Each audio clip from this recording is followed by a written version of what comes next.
What's going on, YouTube? Welcome back to another video. Man, I'm trying to pump these videos out, man. I'm trying to get them out as quick as I can. Well, not as quick as I can, but I'm just trying to be consistent as I can be. So if I can do one every day, I'm gonna do one every day.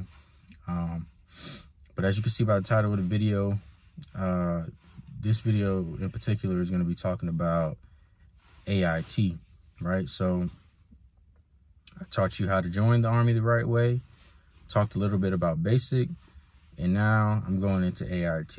I'm trying to go in order in a sense, you know. So after you successfully have graduated basic training, which is a few months, after you have successfully done that, pretty much going to get your orders to AIT. If you are a 68 series like myself, then you will basically be getting orders to Fort Sam Houston. That's in Texas, that's San Antonio, Texas. So, and it's on a joint base. So there are other AITs in other places. I don't know too much about the other locations or where they're at. But if y'all would like me to do a video on different types of AIT locations, then I could do that as well.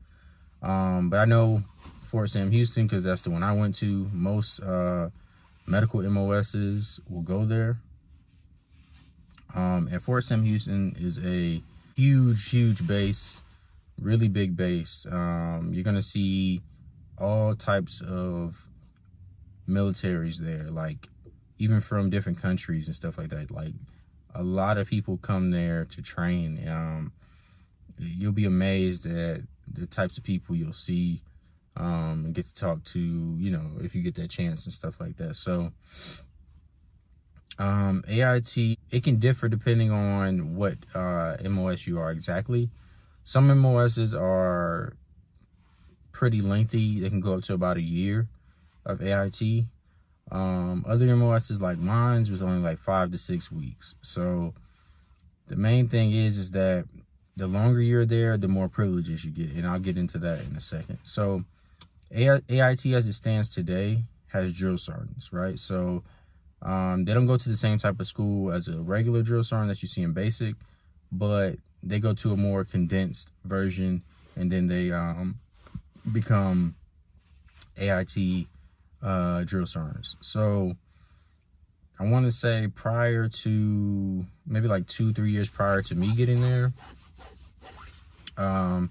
there wasn't drill sergeants at all. So there were just regular like platoon sergeants, you know what I mean? So there weren't actually drill sergeants there at all. They were just basically just regular platoon sergeants like you would see at your regular unit.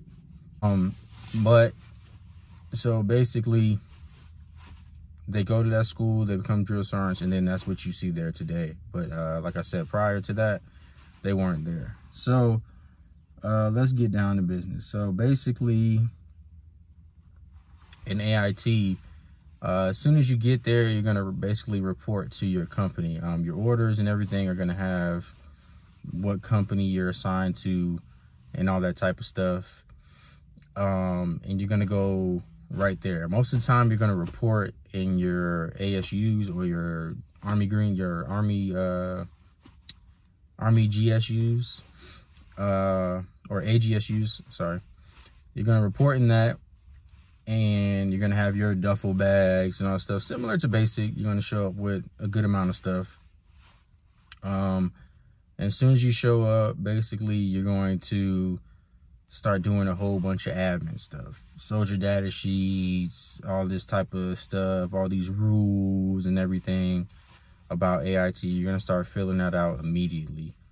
And depending on when you get there, you could like kind of get right into things, or you can just basically get shown your room and told to bed down. It just depends on the time that you arrive.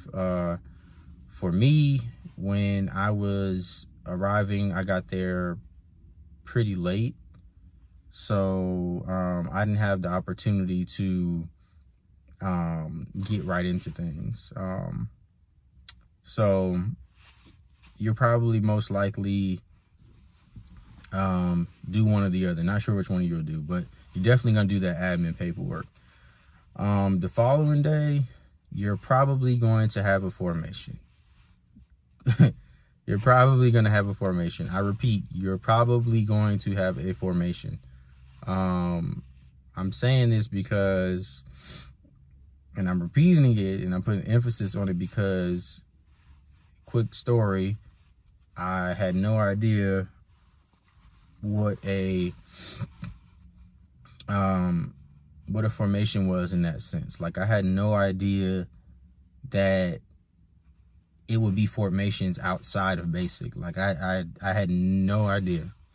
Nobody told me a thing. So for me, I missed the first one.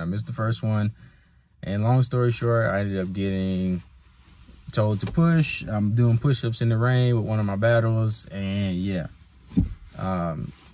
And you know, they won't, I don't know, maybe that particular platoon sergeant at the time or drill sergeant at the time just forgot to tell us or whatever. Or maybe it was a little test, I'm not sure, but I literally did not know, like, at all. Did not know. So I missed it. I was late or whatever, but please do not miss that formation because that is like a first impression altogether. So just do your best to be there on time in the right uniform, and everything will go smooth, right? So you're gonna do a couple of formations. You're probably gonna have a first formation where they march you to breakfast. Then you're probably gonna have another formation where they march you to class, and then you're gonna have a lunch formation, and then they're gonna, after class, they're gonna do another formation. It's gonna be a lot of formations and a lot of getting marched to and from places. They're gonna keep that from basic.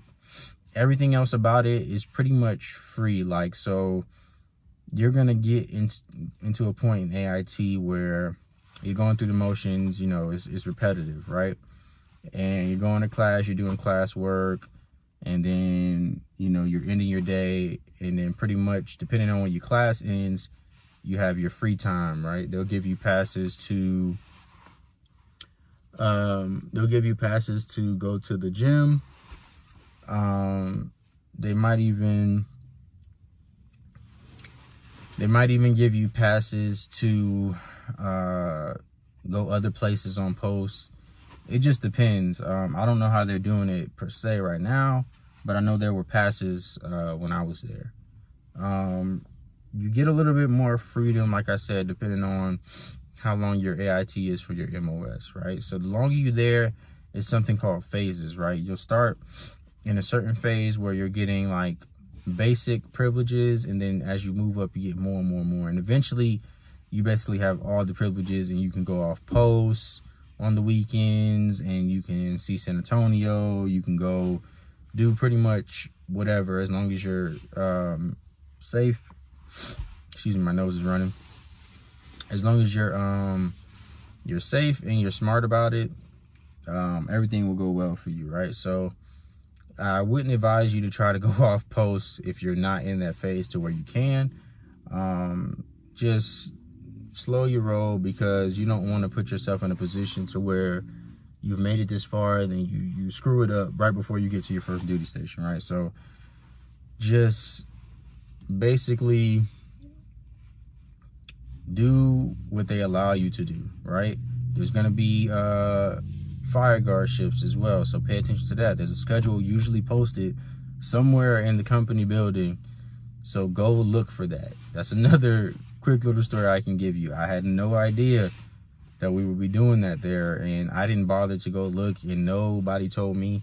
What probably hurt me was I didn't have a roommate. He literally had got his orders, was finished with AIT, and got out of there. I had no roommate for the whole duration of my AIT, which was cool, but at the same time, it's like, dang, I can't lean on an experienced person that's been here because there's nobody there. So it kind of hurt me a little bit, but either way, AIT is a place where you're going to have a lot of freedom, but you're going to have to be smart about your freedom, right? Be smart about it. Focus up. Pay attention. Be on time. Right place, right time, right uniform is the biggest thing. And then, excuse me. And then the other thing that's really, really big is just, like I said, don't try to go outside your scope of what you're allowed to do. Just stay within the lines and do your best at your work. Retain all that stuff, because that's where they're teaching you how to do your job, you know, at the very basic level, but they're teaching you how to do your job, the basics, right? So pay attention, ask questions, don't be afraid, and just try to do your best overall. But AIT is going to be a fun time for you as long as you don't do anything crazy and get yourself in trouble, right? Because it can happen. So at the end of the day, like I said, right place, right time, right uniform. Focus up and in the classroom, and just, you know, be where you got to be, do what you're supposed to be doing, and you guys will be fine. But I'll see you guys in the next video. Don't forget to like, comment, and subscribe, and share the video with a couple of your friends if you feel inclined to do so. It'll help a lot with the channel, and I'll see you guys in the next one.